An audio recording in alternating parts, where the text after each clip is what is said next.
What can the Bucs expect from their 2025 season? Listen, this team is positioned to win and win now. It's a young team, second youngest in the league last season, but that window is there. And what a transition they had to make from Tom Brady to Baker Mayfield and how that has worked out for them. Talking about a great receiver room with the draft of Emeka Egbuka. Why did they go for him with the first pick? Was it had anything to do with Chris Godwin's injury? You'll hear from Jason Licht, the general manager of the Tampa Bay Buccaneers, in our second part of our conversation. This one dealing with the Bucs 2025 season, so stay tuned for that. Also, make sure that you get on down to Breitling Boutique, International Plaza Mall.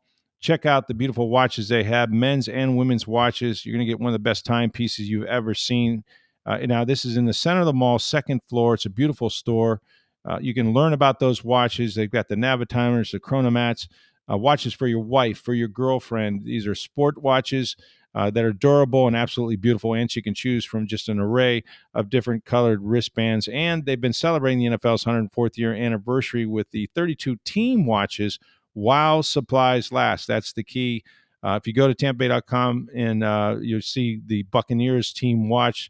These are beautiful Chronomat watches. They have the team colors on the face, the logos on the watch. They're stunning. And like I said, you're going to walk out of there with something that you're going to love for a long time. It's Breitling Boutique, International Plaza Mall. When you go, make sure you tell them that you heard about it on Sports Day Tampa Bay. And now you have a team coming into this year that has won. They've won championships. They've been in the playoffs now 5 straight years. I think it's the longest streak in the NFC. You still want to take at least 1 or 2 more steps and get back to a Super Bowl. Do you feel, and I think we talked about this, it was second youngest team in the NFL when I was looking at it, and I was thinking, wow, no matter what you say, like you think about windows, right? You think about San Francisco, or you think about teams that you say, well, that window's closing fast. You feel like this window's going to be open for a little bit because remarkably, like the last 4 drafts, I think just virtually almost everybody you picked is still here. And it was the second youngest team last year. And these guys are going to be together for the foreseeable future. And Baker is just 30 years old. Yeah, I think we have a very sneaky, very talented young team. I know we got some veterans like Mike and Chris and Vita, and Levante, but we've got some answers behind them too. Right. And we've got a lot of, I'm very, very excited about this team. Yeah, you should be. The defense last year had a lot of injuries. You addressed the secondary for sure. I think they're going to be better. And we talked about this a little bit before this conversation, but I think when people looked at Emeka Egbuka being drafted first, first of all, if they perceived that the inside linebacker, because of the age of Levante and Zarasi coming off injury, was the biggest need, you have said this, that regardless, you had learned through the draft, through these years that you built this team, that sometimes you just take the best player. And if you do that, you're going to be okay. Especially when it's the elite quality of a person that he is. Yeah. And that, that fits right into, I mean, we have these type of players already in there. Yeah. Chris and Mike, on and on and on. But he was like such, say the safest player. I don't usually like saying safest player. That kind of sometimes indicates. But the character, he's not that talented, but he's the character matched his talent, which is enormous, right? Yes. I think he's a little bit more talented. I think he's a little bit more explosive than I was giving him credit for too. Mm-hmm. So just now seeing him live every day. Mm-hmm. But yeah, he's very, very excited. I'm not as internally. We aren't. We feel a lot better internally about our inside linebacker position than it seems externally. Right. We actually feel. I mean, not to go off on a tangent on this, but no, that's fine. We got Levante. I think is still going to have a great year. I think Voss coming off an injury, but we feel very, very good about it, and he's having a hell of an off season. Right. Yeah, and Anthony Walker, who everybody loves right now. Right.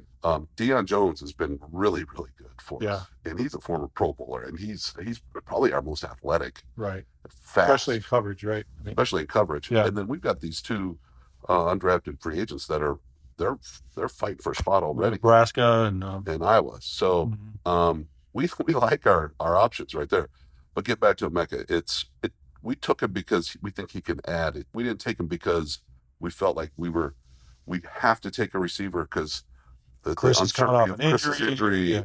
or I think you and I talked, but we signed Chris for the long term. Right. And this, if anything, helps us a little bit. Not that we would ever intentionally rush somebody back, Right. but sometimes when it's a dire need for them, the player might push himself a little too fast. Well, I think in some ways, you almost have to protect Chris from Chris. You do.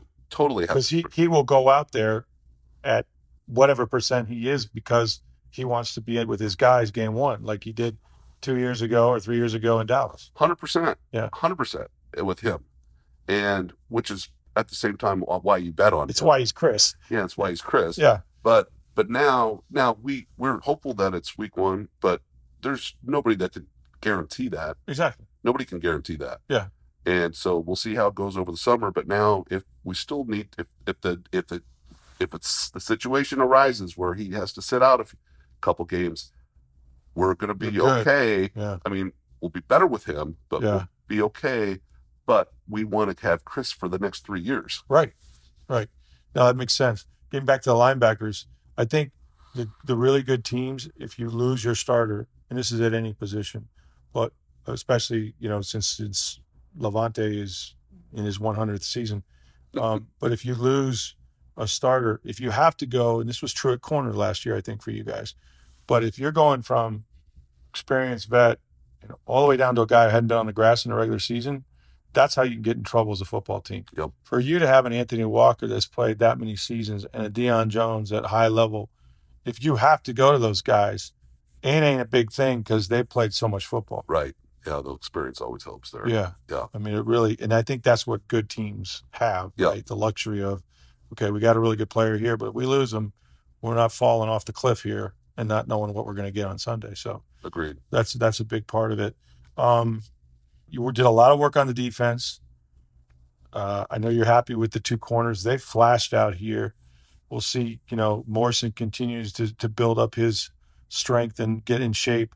Boy, those two guys have really risen the level of competition right at that corner position. They've been as amazing as what we talk about Emeka. Yeah.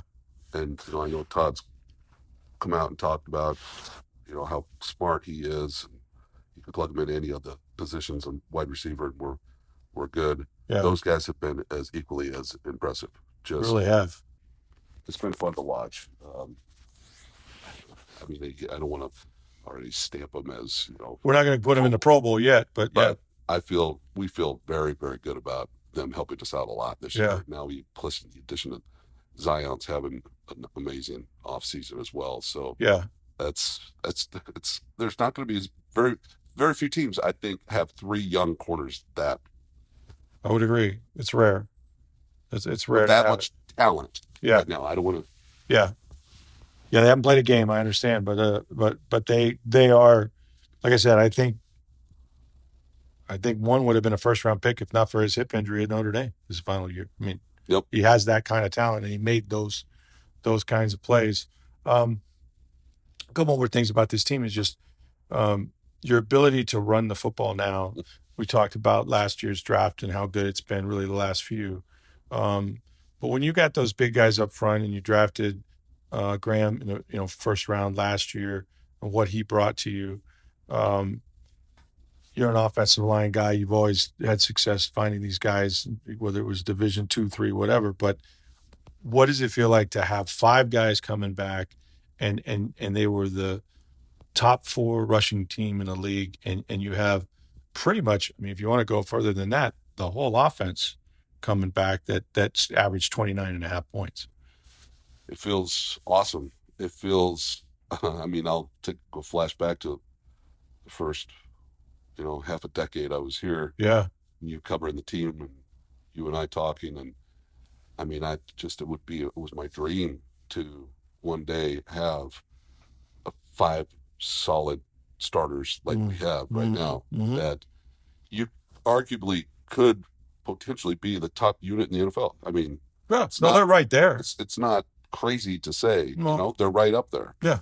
So it all starts with the offensive line. I mean, because they protect the most important player on the position on the team. Yep. And they're responsible. If you can run the ball, you're protecting the quarterback as well. So it's hard to say that that's not the most important unit on the entire team. Yeah. No, I think you've proven that building it, and you had some things happen with Jensen, with Marpet retiring. I mean, you were kind of left there with pieces and trying to put it back together again, and you have obviously guys like Wirfs and Gedeke have been just rocks on the outside. So I mean, you've got Pro Bowl, if not Hall of Fame talent there. Okay, final thing. This year, I got to believe you want to take more steps. You think this team is uniquely positioned to continue that ascent that we've talked about. But you know this, Jason, it doesn't get easier. People can look at the NFC South and say, well, that's not a strong division. But you know that every game you play against Carolina is going to be a battle. Mhm. Atlanta beat you twice last year without the quarterback that's starting for them. New Orleans, I think you said on a podcast that you have a special hatred for them. But every time you play them, it seems to be most of the time it's a battle to the end. It's a knuckles battle. Yeah. It doesn't matter who they have. I mean, it's just one of those games. Yeah. Yeah, I like our team. I like it a lot. I Yeah. think we've got a lot of talent, but more importantly, I think we have the right kind of people. Right. And this team has a lot of chemistry right now, and the culture, Mhm. and the culture because of the type of players we have, but more importantly, the type of culture but the type of culture that Todd manifests and fosters here as the head coach. Because I mean, he's the leader of this team.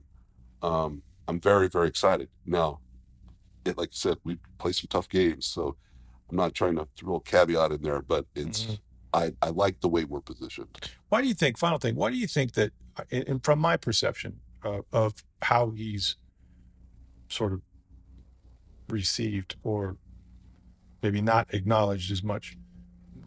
Todd got the job in March after Bruce retires. Did not make any changes to the staff that late in the year, but despite winning every single year and getting into the tournament and winning the division titles, I don't know that he's been appreciated quite as much by everybody as maybe some other coaches. Do you think it was because it was the handoff, or do you think because you had to slowly 8 wins, 9 wins, 10 wins? I don't know. Winning is winning to me, but like, what do you think Todd has done so well that you're a big believer? Obviously, you've had 2 years where you had to start it fast and then had to completely turn it around to make the playoffs. Well, I think there was a couple things that went in there. First of all, I don't think the general public and the fans truly know Todd's personality. Right. They see him on the podium and on the sidelines. And Todd's very stoic the way he carries himself, and and steady, and that's it's a very positive thing, quality to have. But in here he's jokes around, he gives everybody shit. I mean, he's fun. I think if people saw that, they would think a little differently. I'm not asking Todd to do anything different in front of the microphone, but at all. But secondly, it's really hard to follow the coach that just won the Super Bowl and is iconic like Bruce. It's hard. It's like Baker following Brady. Yeah. So, but what I love about Todd is, besides what I just said about being, stoic and steady, he knows his faults, like the great ones do, and he's works hard to make up for them, or to change them, or to improve. And he's done a lot of that this offseason.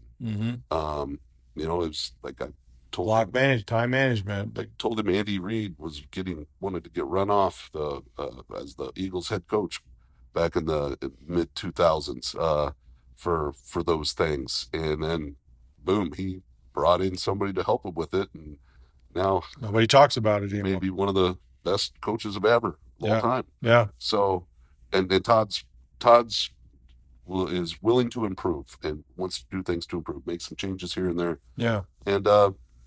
And he's very easy to work with. We get along great, and we know how to. I just know how to get through to him, and he knows how to get through to me. Yeah. No, it's obviously been a nice transition. Like I said, I think it was difficult when you get the job that late and you don't have your own coaches to bring in. I said it was the final thing, but one thing that Todd should get credit for, and you too, is that when you have a defensive head coach and you're successful on offense, it's sort of surreal that you've had now 2 offensive coordinators become head coaches after 1 season here. I would think everybody had their hand up saying, let me be the offensive coordinator in Tampa. You chose Josh Grizzard because you knew him. You believe in him. He's one of the younger guys, but he's, his path is well documented. I mean, Yale, Duke, Miami here, and now he's ready to go.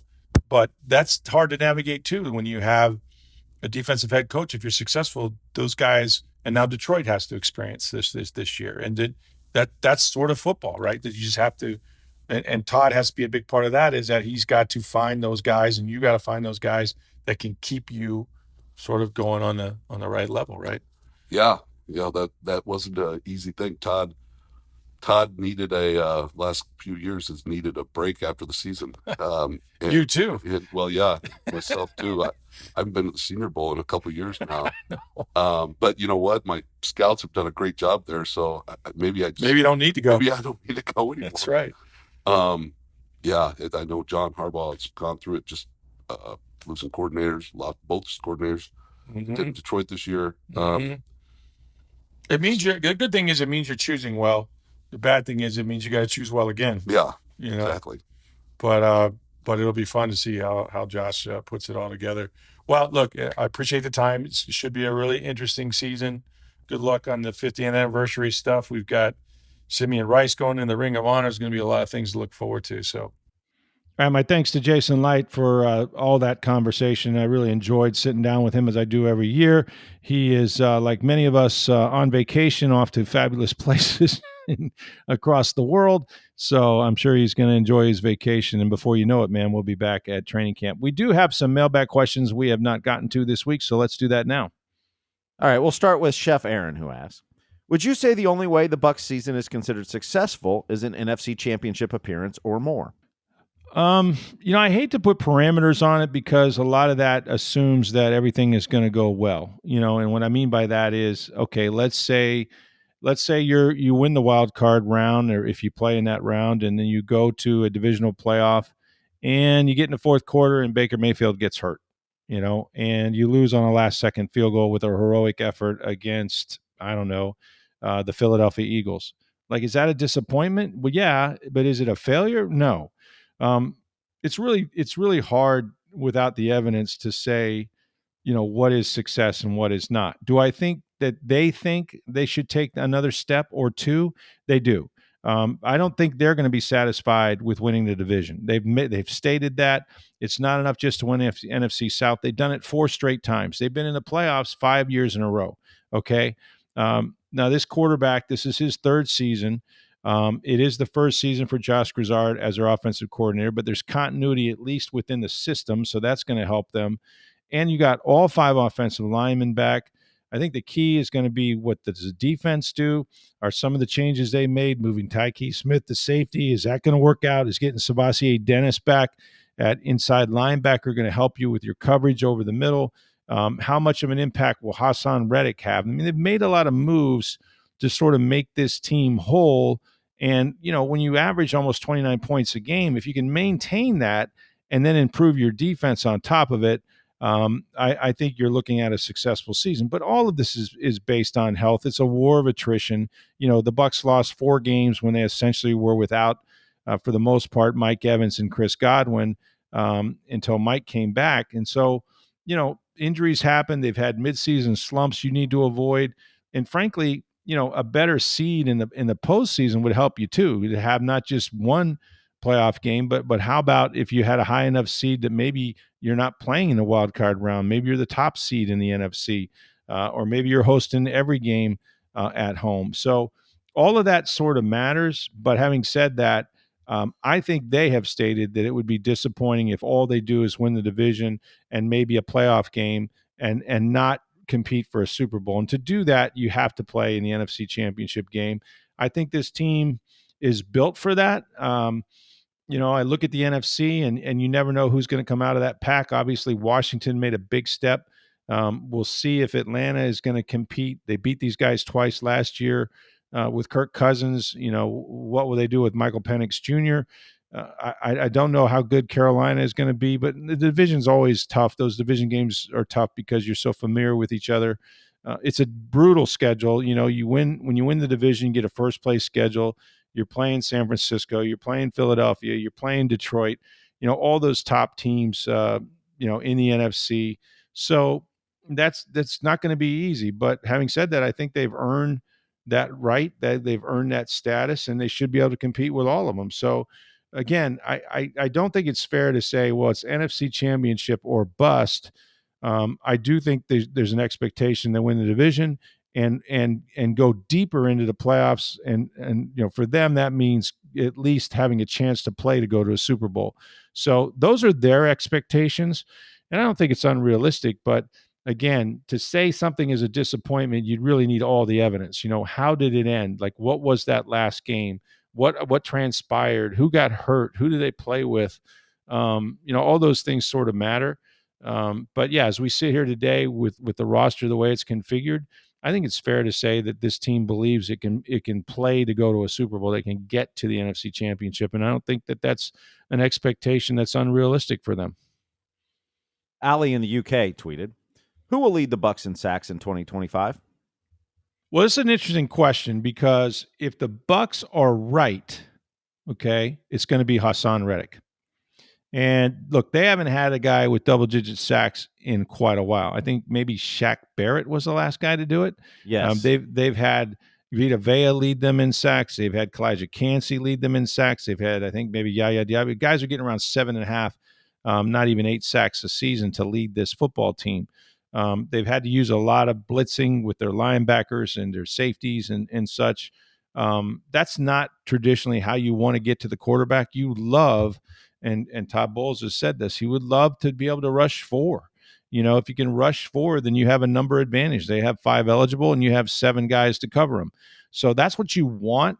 And if Reddick is all that in a bag of chips, I mean, they're paying him, upwards of $14 million if he does what he's supposed to do. Before he went to the Jets in that trade that he did not want, and he sat out and was not ready to play, and only had one and a half sacks the final 10 games or so.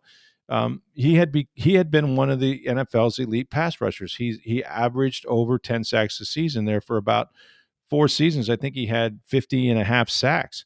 So if he gets himself back to that, and Larry Foote says that he's pissed off, he's motivated. Look, even though 14 million is a lot of money, 12 to 14 million, it's not the 30 million he would be earning right now had he not had that situation with the Jets. So he came in shape. He missed OTAs. He came into shape. Looked really good. The guys around him were raving about what a help he's been. I think he's going to mentor guys like Yaya Diaby. I know he's going to take a lot of the pressure off of them and a lot of the attention. They were able to put a tight end over there and chip on Yaya. And then you have those 2 big guys inside, especially Vita Vea, Kalijah Cansey with the speed. If Cansey cannot get hurt in training camp as he has his first 2 years with that calf injury, if he can start the season and play 17 weeks, he is on record saying, I will lead the league in sacks, not just his team, but he says he'll lead the league in sacks. So like the confidence there. I think, but having said all of that, it should be and needs to be, again, if they're right about the free agent acquisition, it needs to be a big bounce back year for Hassan Reddick. If not him, I would say that probably you're going to get it from either Yaya or Cansey. All right, Greg had tweeted. He says, "What are your Buck top memories, not including the Super Bowl seasons? What players stand out most to you, good and not so good? Is there a player you secretly rooted for, even though you had to remain objective in covering? Thank you both for covering the Bucs the way you do." Well, I'm going to maybe not give away my total book right now that I will write someday on all these things. I have a lot of memories covering the team. Obviously, when you do it as long as I have done it, longevity has its curse, right? There were a lot of bad days for those guys out there, and a lot of good days as well. Clearly, when you do this, you want your work to be read.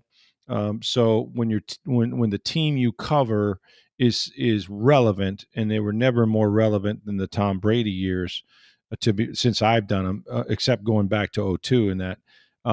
Then that's those turn out to be fun years. Now, I will forever remember COVID. Like there's never going to be a season like that because of the difficulty that not just the NFL went through, but the world. Okay, and for football and sports to be shut down, and then football come back with no fans. I don't think and I hope I never experience anything like a Superdome with nobody there, where you could literally hear the conversations on the field between the players, which is probably to the detriment of the offense a little bit.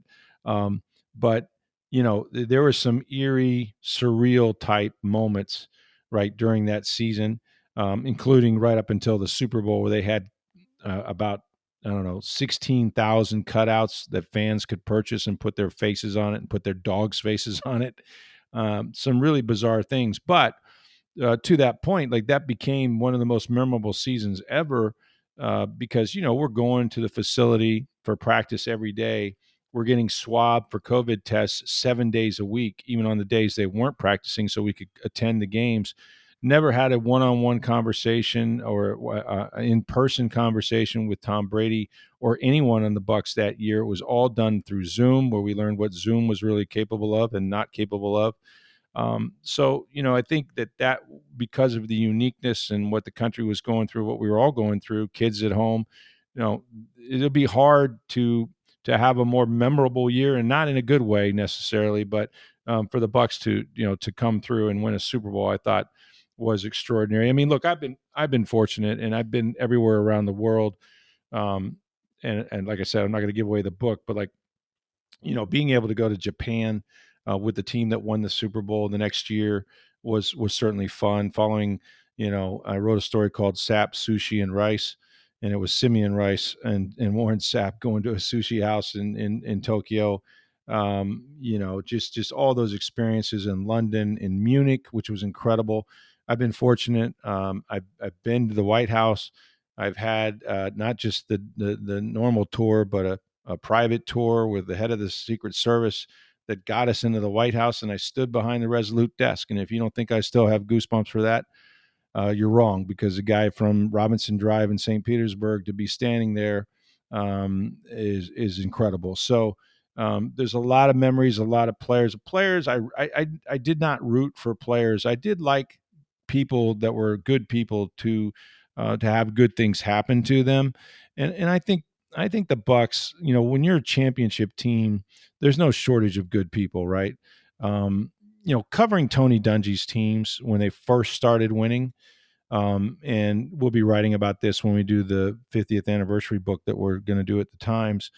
And I've talked to Tony about this. It's like the first time you win, remember the Bucs, they went 14 seasons, losing seasons in a row, and 12 of them were double digit. Think about that, Steve. 14 losing seasons in a row, no playoffs, 12 of them double digit, including the first one by Tony Dungy, where they started out 1-8, and then they kind of turned the corner and they won, I think, 5 of their last 7 and finished 6-10. They dumped Gatorade on him.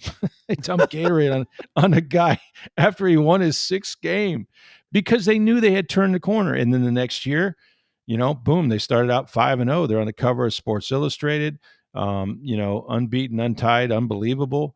And, they wound up going that year in 97. They beat Detroit in a wild card game at home, and they wound up losing to Green Bay and Brett Favre. I think Dilfer threw a couple of interceptions, 21-3. But that 97 season was the first time that they really won, right? And won kind of, did some stuff. They hadn't played a home playoff game in like 15 years. They changed their ownership. They changed their uniforms to pewter and red. It was special. You had Sapp and Favre going face to face at Lambeau in a playoff game. I refer to that era right up until the time when John Gruden took over and won the Super Bowl. You can include it. You can include that as well. That was the Camelot era, really, where it's romanticized a little bit. But I mean, you're talking about 5 Hall of Famers, including a coach. I think you'd be hard pressed to try to top those experiences. There was a lot of games, right? There was a lot of important games. NFC Championship game in '99 was the height of frustration, I think, for Dungy, and the way things went down when they were going to beat the greatest show on turf 6-5 until Ricky Prohl caught a touchdown pass with 4 minutes and 44 seconds to go, and then you had the comeback and the Bert Emanuel rule and all that. They could have been playing in a Super Bowl then in 1999. That was a phenomenal season. The frustrations in Philadelphia, Tony getting fired, John coming in here knowing nobody, and in 1 year adding to the offense, adding some pieces, and going and winning the Super Bowl in his first season, right? Who does that? So, I would just say the good guys are the good guys, right? And you're talking about guys like John Lynch, who is maybe the standard for guys to conduct themselves. The Derek Brookses, the Rondé Barbers, Sapp I enjoyed, even though some people had some difficulty with him from a media standpoint, but he's still today one of the smartest football players I've ever been around, and certainly one of the greatest. Simeon Rice is going to the Ring of Honor. All those guys are still, great people, have achieved a lot in their lives post football, and have good relationships with all the coaches. So, unfortunately, many of them have died. That's a little disconcerting to me because it just means we're all getting older. But yeah, one day we'll put it all in a book, and there's just too many memories to say, oh, it was that one. But personally, I've been able to be in some spots and some places and get to know people. But I think you come away from it. When you go to the Hall of Fame and you're invited by John Lynch to be at his Hall of Fame party, his celebration, like that means something, right?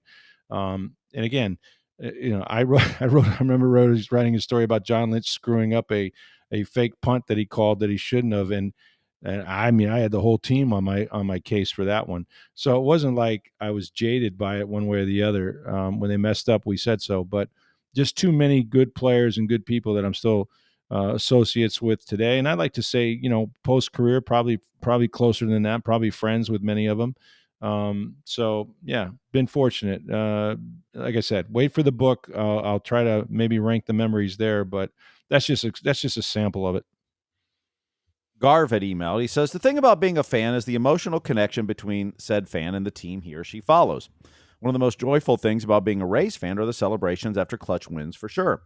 Watching Ian Seymour complete his first win in the majors is such a pleasure. There's such a pressure situation was amazing. I know Rays fans will agree his happiness is shared with his teammates, Danny Jansen in particular, but also with us. I wonder, Rick, if you miss being a fan sometimes. Because as a longtime Rays fan, I can tell you it's a hell of a lot of fun. Another quickie question, if allowed. How stupid is the voting system for the MLB All-Star team? Vote early and often. Really? Players have great seasons in small markets that have no chance of the fan vote. It's moronic. Makes fans look bad and it should go. Let the players and coaches vote. Simple. The best players in the All-Star game that season. Thanks and a hat tip. Yours is a must-listen podcast every weekday and is much appreciated.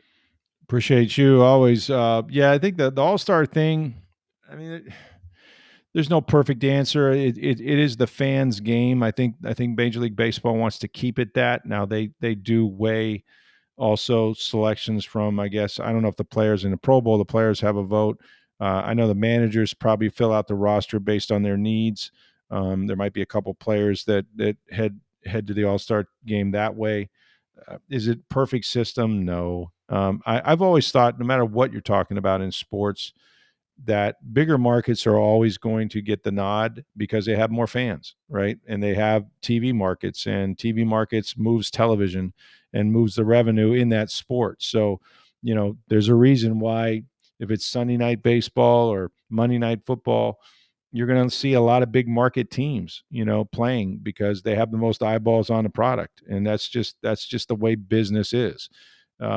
So I don't get too geeked up about, all-star fan voting and what mistake. I think those are the players, whether they're having a good year or somebody's having a better year, like Aranda or somebody like that. If he doesn't make it, well, yeah, the New York fans wanted to see their first baseman, and that's probably pretty sad. But again, I still think the All-Star game belongs to the fans, so they're going to vote for who they want to see.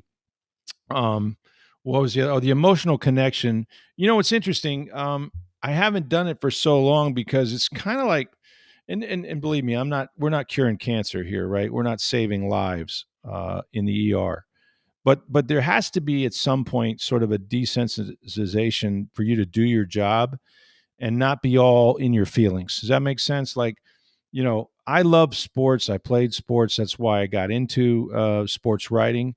I had a passion for writing, and obviously I loved and played sports my whole life. So I combine the two, and I feel like even though it's a hell of a lot of work, I have never really worked a real job since college in the summers when I was digging ditches for Florida Progress. But having said that, those same moments that you talked about, like with the Rays the other night, I feel that and want to relate that in my words, right? I want to capture that moment because if I'm fortunate to be there in the arena to talk to that guy after the game, to talk to his parents, like I want to share that experience that I get, the privilege that I have to go places where the fans can't go. Yeah, you watched it on TV and you saw the jubilation and you thought, wow, that's just so cool. Well, then, take that and extend it to where I'm able to go and see the mom and dad or the sister, talk to him about, how crazy his day was getting to Tampa or whatever's, along those lines and tell stories, right? I get to tell their story. And that's what gets me going. I'm excited about that. I root for good stories. It's no different than a fan in terms of like, you have a certain emotion about it or you have a certain, you get pumped up about it. I get pumped up, but not in a, hey, they won, yay, go team way. I get pumped up because I'm able to share a great story. And sometimes those stories are tragic stories, right? Like sometimes bad things happen to good people and life happens and you have to do those too. And you feel those too. You feel the grief and you feel the pain and you want to be able to relate what people are going through because other people are going through the same things. And so it's not that I have to forget about the emotion of it and forget about what attracted me to sports in the first place. I love watching guys compete and girls too. I love competition. I competed my whole life and now I compete with myself and these, what is it, 26 letters in the alphabet? I don't even know anymore. But if I can get them down in the right order, maybe I can make somebody enjoy it or get a different viewpoint that they didn't just see for 3 hours on television, because I get to go into the locker room when the TV goes off. There's still lots going on after that game that I get to bring to my readers. So I don't miss it in the sense that because I still get to experience just in a different way. And, look, one day when this is all over, I have a son who loves Tampa Bay sports, even though he's living in Denver right now. And I'm sure there will be times when I'll be with him and, maybe I can raise a glass to one of the teams. But for right now, I get to go through all those emotions and then some. I get to be standing there while all that's pouring out of these athletes, and out of these families. And that's the cool thing for me. All right, we'll end on this one today. And Walker had emailed you. He says, as Peter King would say, what I think is Tampa Bay cannot have nice things. Bucs are the first team to win the Super Bowl in their home stadium, which no one could go to. Then the next year, the Rams win in L.A. Tom Brady, the greatest player possibly in NFL history, plays for the Bucs, then essentially forgets he was ever a part of the organization. Lightning tie for the most wins in a season. A few years later, our rivals, the Bruins, break that wins record in a season record. Lightning win the Stanley Cup back-to-back for the first time in over 20 years. A few years later, and our in-state rival, the Panthers, go back-to-back. We can never have nice things and hold on to something that is ours. Our thunder is always plundered. Well, I thank you for listening all these years because you hit about 12 different lines that we say all the time on this podcast and otherwise because we can't have nice things in Tampa Bay, as you know.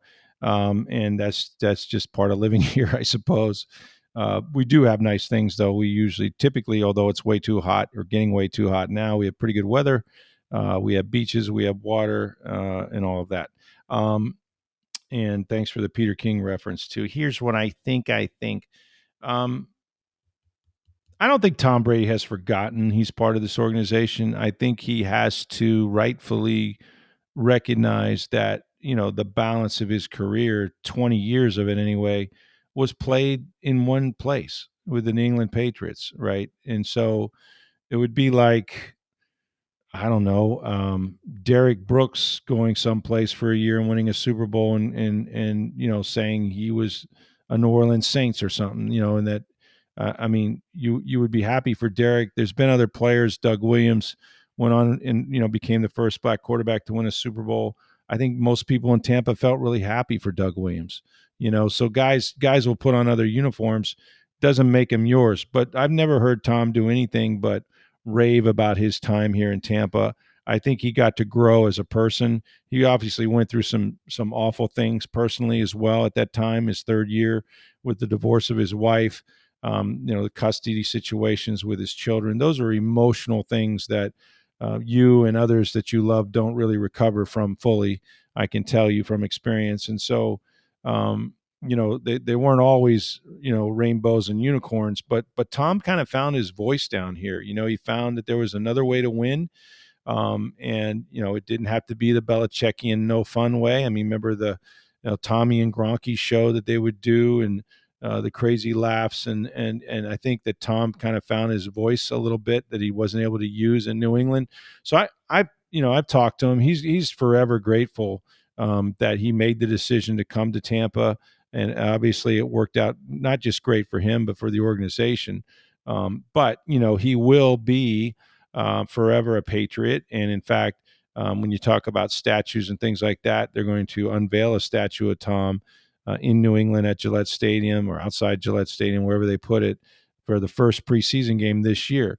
Like, eventually Tom will be back and he'll be in the Ring of Honor. I still keep beating the drum for a statue that they need outside of Raymond James of him tossing that Super Bowl trophy to Cam Brate over a body of water somewhere. If they don't get that done, they're missing a great opportunity. But I don't think he's forgotten he's part of this organization. The Lightning, look great, good on Florida. And I think, you have to remember that it was Florida that had really good teams, and they kept bumping into a Tampa Bay Lightning team they couldn't get over. They couldn't get past. And Lightning went to 3 straight Stanley Cups. They won 2 of them. And the Panthers kept building, kept trying to configure a team that could beat Tampa Bay, and they have. And now it's the Lightning's turn. It is weird that all those years there weren't any back-to-back NHL champions, and now we've had 3 of them, I guess, over the last several years. So that's just sports, right? I mean, you have these ebbs and flows. Who knows why it's your rival that gets to experience it? But we've said this a lot, Steve, me and you, is that I think we're living in the golden age of Tampa Bay sports right now. And there's no question. It probably began about the time the Rays got to the World Series, and it has continued. And you look at the success that the Rays have had. Yeah, they didn't make the playoffs last year. I think they're going to make them this year. And I think they'll win a few games and maybe even surprise people and go deeper than they're expected to. Certainly the Bucs, didn't have a slide off the rails when Brady was done. They found Baker Mayfield. They've won the division. I think they're poised to go deep in the postseason. And I think, we'll see what the Rays do. But that Lightning hockey team is not going to be far from competing for a Stanley Cup. They'll be back in the playoffs next year. We'll see what Brisebois does. People need to understand that what you're experiencing is the golden era, that it isn't over yet.